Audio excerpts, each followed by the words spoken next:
फिर से चैनल पे बने सभी मेंबरों को नमस्कार। आज का विषय है एक नए तरह का विचार लेकर प्रस्तुत हुए हैं। समय और परिस्थिति। समय और परिस्थिति, इस पे विचार करते हुए हम आज आगे बढ़ेंगे।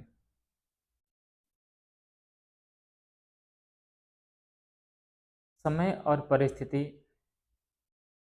कभी भी एक समान नहीं होती, ऐसा लोगों का मानना है।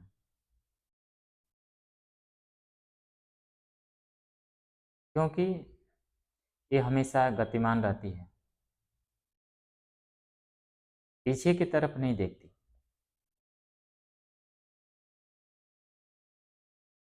आगे निरंतर बढ़ती रहती है।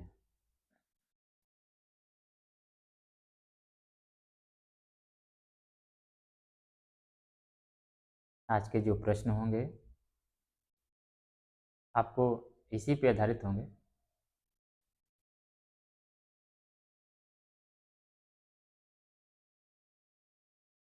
समय घूमता रहता है, फिर से उसी दिशा में आता रहता है जिस दिशा में कल चला था, लेकिन एक नया चीज लेकर आता है, नई सोच लेके आती है। हम कहते हैं कि 12 बजता है,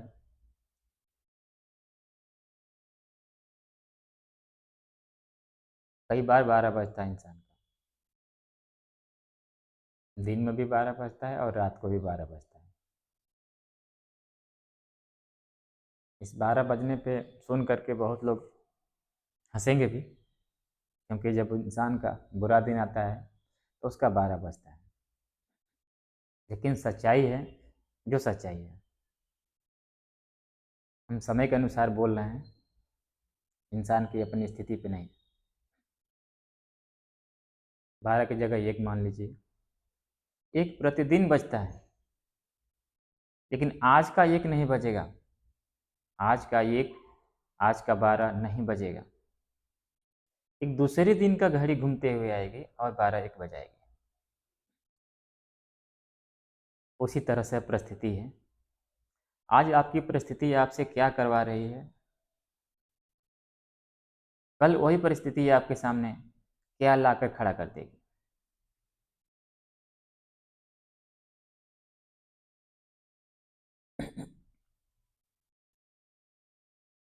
ऐसा मेरा मानना है। आपका विचार जानना चाहेंगे।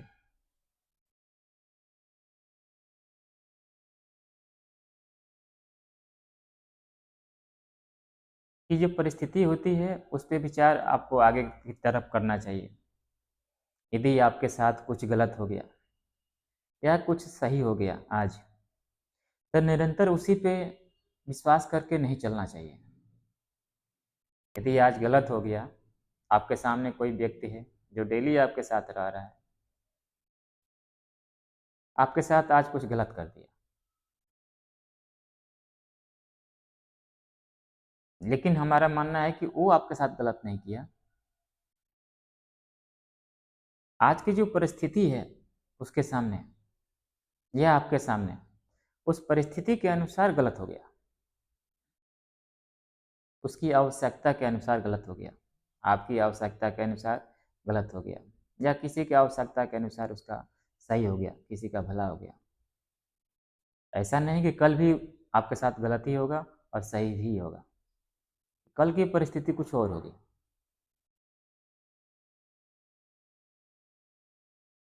तो इंसान को परिस्थिति पे भरोसा करना चाहिए, इंसान पे नहीं।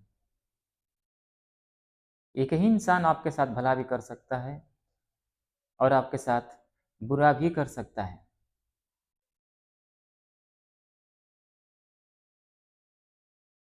यह निर्भर करता है कि उस समय की परिस्थिति क्या है उसके सामने। यदि आपको 2 झापड़ मारा, हो सकता है उसकी परिस्थिति है कि यदि आपको 2 झापड़ नहीं मारेगा तो आप ना सुधरें। या हो सकता है 2 झापड़ वो पिटाया, तो उसकी परिस्थिति वैसी ही है। यदि वो ना पिटाए,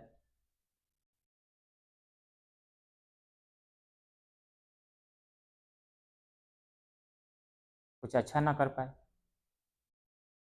लेकिन वही व्यक्ति जिसको आपने मारा या जिससे आपने पिटाया, कल आपके सामने दूसरी परिस्थिति लेकर आएगा।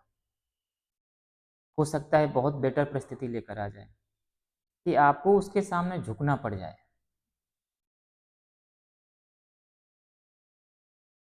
आपकी परिस्थिति खराब हो और आपको उसके सामने झुकना पड़ जाए।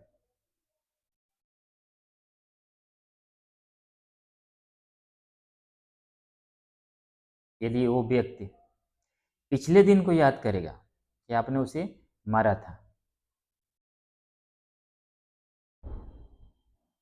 तो आप अपनी नौकरी खो देंगे, आप अपनी आवश्यकता खो देंगे, जो आपकी आवश्यकता है, जिसके कारण आप उसके पास गए हैं। वो व्यक्ति अपना अवसर खो देगा, जिसके कारण आप उसके पास गए हैं। या तो आप सोचते हैं कि मैंने उसे कल मारा था, मुझे फिर उसी के पास जाना पड़ रहा है। तो आपको नहीं जाना पड़ रहा है, आपकी परिस्थिति को जाना पड़ रहा है। यदि आपकी परिस्थिति सही होती तो क्यों उसके पास जाना पड़ता?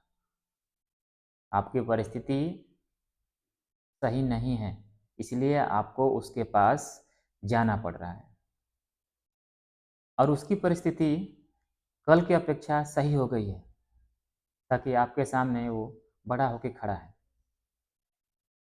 और आपकी उसको आवश्यकता नहीं है। अब उसकी आवश्यकता आपको है।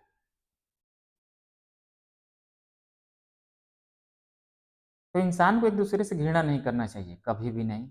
हम यही कहते हैं, चाहे वो चोर हो चाहे वो अच्छा हो, क्योंकि वो चोर भी बना है तो अपनी परिस्थिति के कारण बना है। यदि आप बड़ा आदमी बने हैं तो अपनी परिस्थिति के कारण बने हैं। आपके सामने अच्छी परिस्थिति आ गई तो आप अच्छा बन गए, उसके सामने कुछ ऑप्शन नहीं रहा, उसकी परिस्थिति वैसी आ गई जिसके कारण वो चोर बन गया।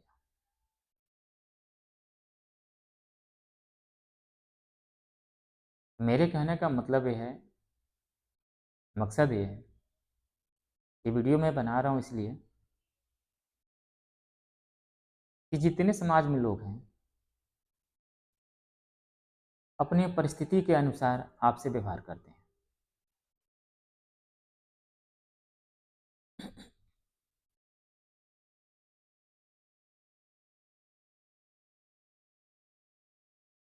तो हमेशा इंसान को परिस्थिति पे डिपेंड रहना चाहिए, इंसान पे नहीं।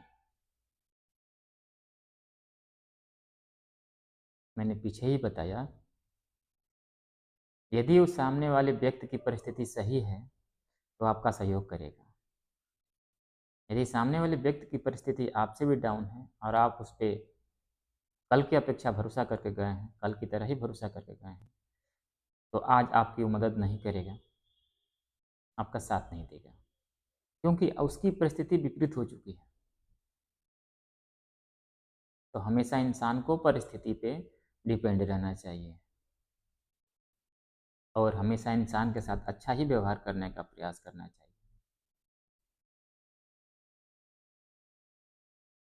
यदि परिस्थिति गंभीर हो, मानते हैं उस चीज़ की आवश्यकता है, जाना है, यदि उसने नकार दिया, किसी कारण से आपको वो चीज़ लेकर के नहीं दिया, नहीं लौटाया, तो उसकी परिस्थिति खराब है। उसके ऊपर घृणा नहीं करना चाहिए, आपको क्रोध नहीं करना चाहिए।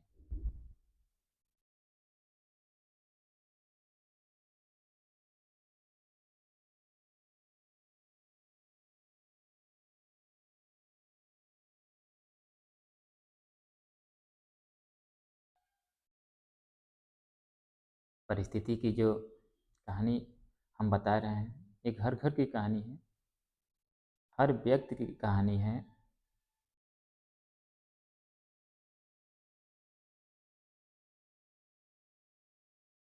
जन्म से लेकर के मृत्यु तक की कहानी है। आप दूसरे से घृणा करते हैं कि आपने उसको आपको उसने लूट लिया, चीटिंग कर दिया।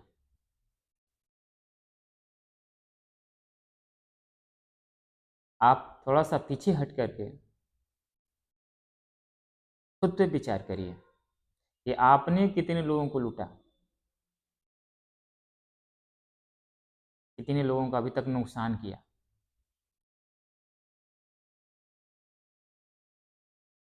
तो आप पाएँगे कहीं न कहीं हम भी पीछे में इतने लोगों को लूट के लेके आए हैं, ठग कर लेकर आए हैं। आपने नहीं ठगा। मेरा बताने का मकसद यही है, कहने का मकसद यही है कि आप कुछ नहीं किए।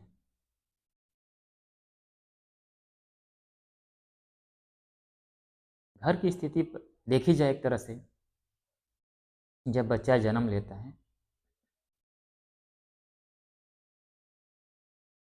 तो भी एक इंसान होता है, धरती पे आता है तो माता पिता शौक से उसके पालन पोषण की व्यवस्था करते हैं। यदि माता पिता के पास नहीं भी है, मजबूरी में भी हैं, तो आपके लिए कुछ करते हैं, आपकी जीने की व्यवस्था करते हैं। और जैसे जैसे बच्चा बड़ा होता चला जाता है,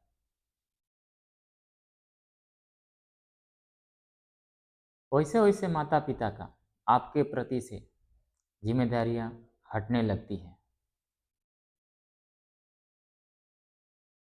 जब बचपन में आप रो रहे होते हैं तो मजबूरी में कहीं से दौड़ के जाके दूध लेके आती है माता, पिता लेके आते हैं, चाहे किसी को ठगना ही क्यों ना पड़े।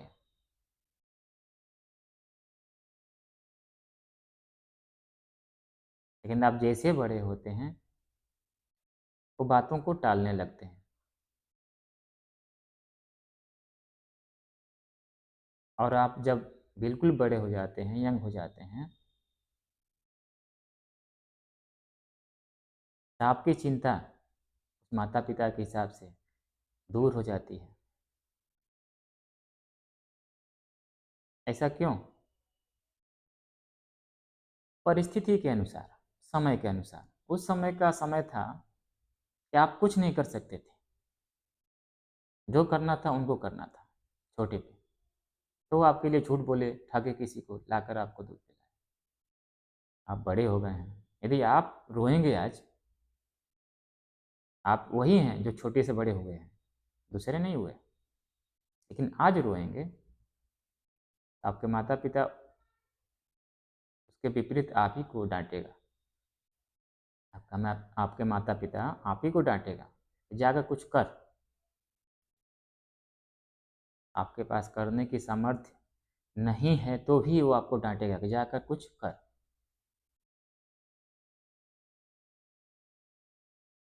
आप जानते हैं कि हम नहीं कर पाएंगे कुछ अभी, फिर भी आपको बोलेगा कि जाकर कुछ कर। ऐसा क्यों? उस माता पिता के सामने वैसी परिस्थिति आकर खड़ी हो गई है, तो आपसे बोलेगा।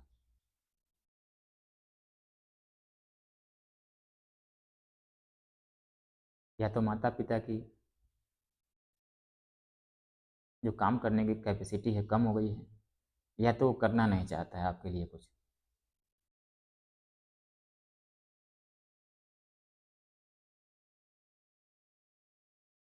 या तो आपको कामयाब होते हुए देखना चाहता है, जब तक मैं इसे ठोकर नहीं दूंगा ये आगे नहीं बढ़ेगा, कुछ करेगा नहीं।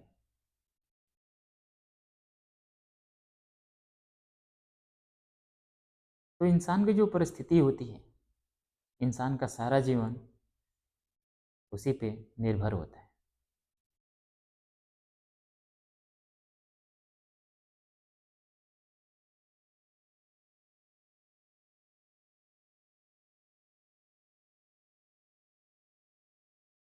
आप लोग भी एक दूसरे के साथ मिलते हैं, जुलते हैं या जाते हैं, सब अपनी परिस्थिति के अनुसार। आपका जो समय बता रहा है, आपके सामने परिस्थिति कैसी है, आपका भी समय कैसा है,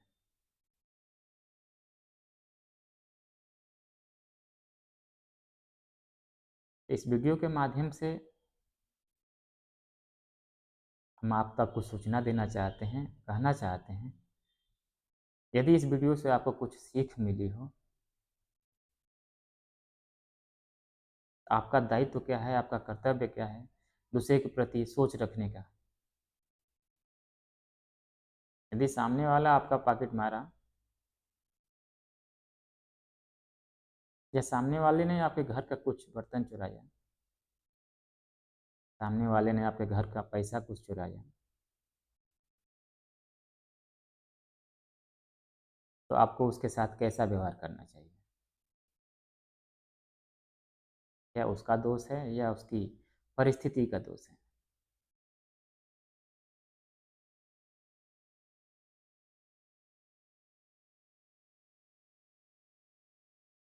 इस बात पे विचार करिएगा कि जब आप किसी के पास जाते होंगे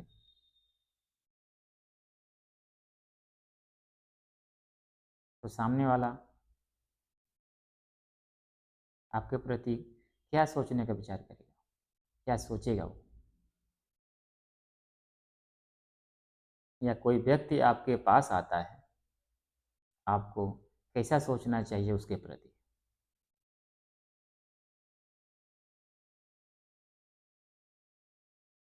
जो भी निर्णय लीजिएगा परिस्थिति को देखते हुए निर्णय लीजिएगा, क्योंकि आप वही कर सकते हैं।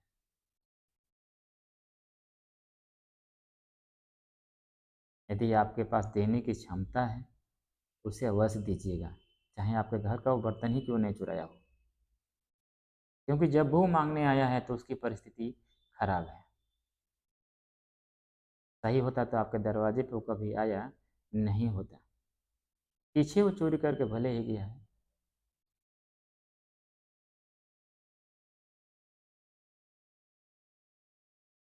तो आज की कहानी के अनुसार हमें क्या सीख मिली? क्या किसी व्यक्ति से हमें घृणा करना चाहिए? घृणा भी करनी चाहिए तो क्यों करनी चाहिए?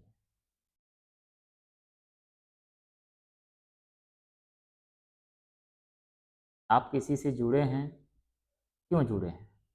आपकी परिस्थिति कैसी है? आप किसी के पास जाते हैं, क्यों जाते हैं? आपकी परिस्थिति कैसी है? आपको कोई ठगता है तो क्यों ठगता है? उसकी परिस्थिति कैसी है?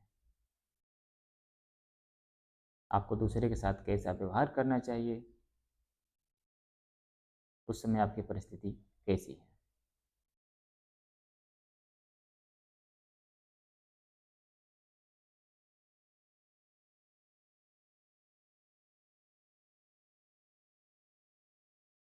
सारा संदर्भ मैंने बताया। समाज को देखते हुए, अपने मत को देखते हुए जितना हो सका मैंने आपको बताया। आप इस पे विचार करके कोई भी कदम आगे की तरफ उठाइएगा।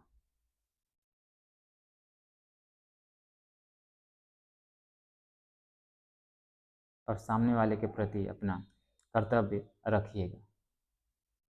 धन्यवाद।